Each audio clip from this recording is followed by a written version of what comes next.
Shalom, selamat malam Bapak Ibu Saudara-saudara yang dikasihi Tuhan. Sebelum kita akan beristirahat pada malam hari ini, mari kita membaca dan merenungkan firman Tuhan. Sebelumnya mari kita bersatu di dalam doa. Bapa di dalam surga, kami bersyukur karena dengan penyertaan dari Tuhan, Kau boleh menyertai kami dalam aktivitas kami pada hari ini. Saat ini Bapa, sebelum kami akan beristirahat, kami akan membaca dan merenungkan firman Tuhan. Kami memohon curahkan Roh Kudus-Mu ke dalam hati dan pikiran kami, agar firman Tuhan yang boleh kami baca dan kami renungkan, mampu kami lakukan di dalam kehidupan kami sehari-hari. Berfirmanlah ya Allah, karena kami umat-Mu siap untuk mendengarkan. Amin. Pembacaan kita pada malam hari ini terambil dari Daniel pasalnya yang ke-6 ayat 11 sampai 12. Daniel pasalnya yang ke-6 ayat 11 sampai 12 yang menyatakan, demi didengar Daniel bahwa surat perintah itu telah dibuat, pergilah ia ke rumahnya. Dalam kamar atasnya ada tingkap-tingkap yang terbuka ke arah Yerusalem. 3 kali sehari ia berlutut, berdoa serta memuji Allahnya, seperti yang biasa dilakukannya.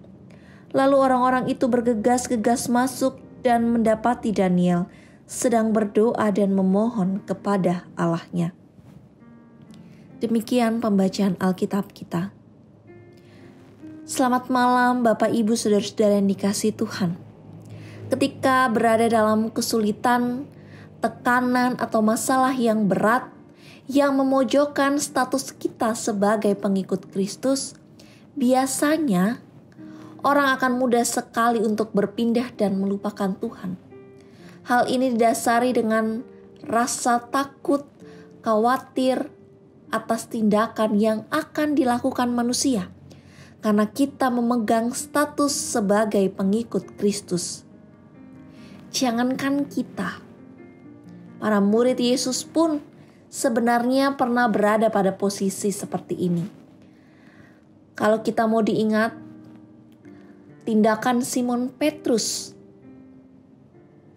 mengingatkan kita bahwa di tengah kekhawatiran dan ketakutan yang dirasakan sebagai manusia, karena statusnya saat itu sebagai murid Yesus, akhirnya membuat Petrus menyangkal Yesus. Namun hal ini berbeda dengan yang terjadi pada Daniel. Daniel adalah salah satu tokoh besar di Alkitab yang pernah melewati masa-masa sulit di dalam hidupnya.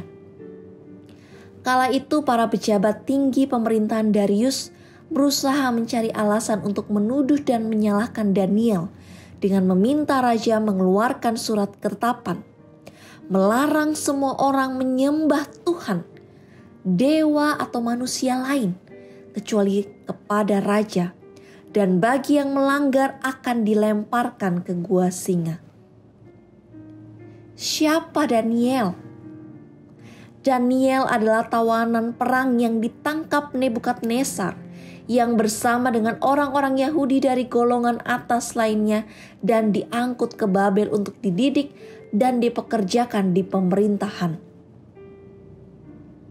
Dan saat itu, dalam perikop kita pada malam hari ini mendengar surat perintah raja, Daniel tidak takut ataupun gentar sedikit pun, melainkan dia tetap menjaga integritas rohaninya. Dalam kamar atasnya ada tingkap-tingkap yang terbuka ke arah Yerusalem. Disebutkan 3 kali sehari ia berlutut, berdoa serta memuji Allahnya seperti yang dilakukannya. Apa yang diyakini dan dikatakan sesuai dengan apa yang dilakukan. Ia percaya tidak ada yang layak disembah dan ditinggikan selain Tuhan yang hidup. Sesuai arti namanya, Daniel berkeyakinan bahwa Tuhanlah hakim yang adil dan dia pasti sanggup menegakkan keadilan di tengah ketidakadilan. Begitu melihat Daniel sedang berdoa kepada Tuhannya, dalam perikop yang kita baca, orang-orang pemerintahan Raja Darius segera melaporkan Daniel kepada raja. Dan dengan terpaksa, raja pun melaksanakan ketetapannya, melemparkan Daniel ke gua singa. Selama Daniel berada di gua singa, dikatakan raja pergi ke istana dan berpuasa semalam-malaman itu. Ia tidak menyuruh datang penghibur-penghibur dan ia tidak dapat tidur. Karena membayangkan hal-hal terburuk dapat menimpa Daniel. Namun, Bapak Ibu Saudara-saudara yang dikasihi Tuhan, kalau kita mau baca perikop ini secara keseluruhan, kita akan disuguhkan bahwa apa yang ditakutkan oleh raja, apa yang diinginkan oleh orang-orang yang ingin menjatuhkan Daniel, hal itu tidak terjadi karena Allah menyertai Daniel. Allah melindungi Daniel. Allah benar-benar menjadi hakim yang membela perkara Daniel. Bapak Ibu Saudara-saudara yang dikasihi Tuhan, kisah Daniel ini mengajarkan kita akan dua hal. Pertama, dalam hidup ini pasti kita akan dipertemukan dengan berbagai masalah yang ingin menyudutkan iman percaya kita. Pilihannya ada pada kita. Apakah kita mau menanggapi dan menyangkal Kristus karena masalah itu, atau kita memilih untuk tetap bertekun kepada Kristus? Dan Daniel mengajarkan kita untuk bertekun dan andalkan Tuhan. Hal yang kedua yang kita refleksikan adalah jangan menjadi orang-orang yang menyimpan kebencian terhadap sesama. Dengan hati yang didasari dengan kebencian, maka itu akan membawa kita pada pemikiran yang jahat dan akan menghasilkan rencana-rencana yang jahat. Dan Tuhan tidak menghendaki hal itu.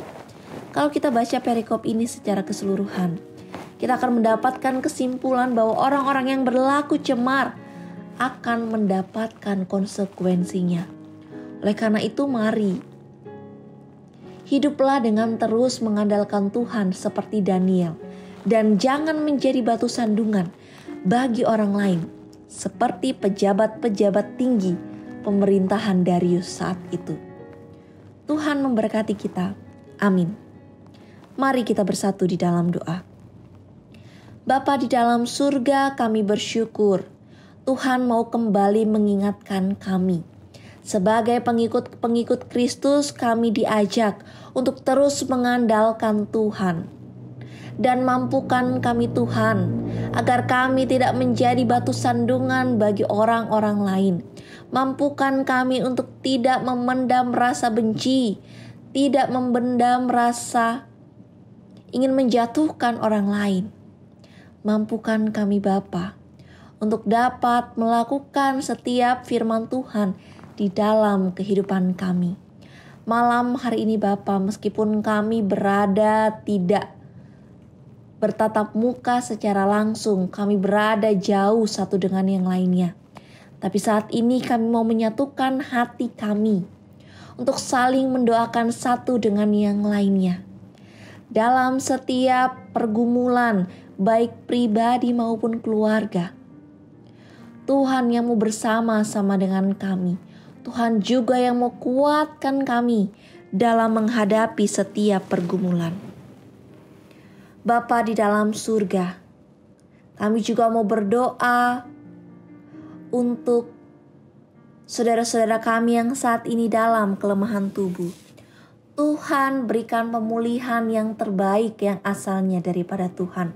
Dan malam hari ini Bapa, kami akan menutup malam kami dengan istirahat malam. Tuhan jaga dan pelihara kami. Ketika Tuhan besok boleh mengizinkan kami untuk boleh melakukan aktivitas, maka kami dapat bangun dengan tubuh yang sehat dan kami boleh kembali melanjutkan tugas dan tanggung jawab kami di dunia.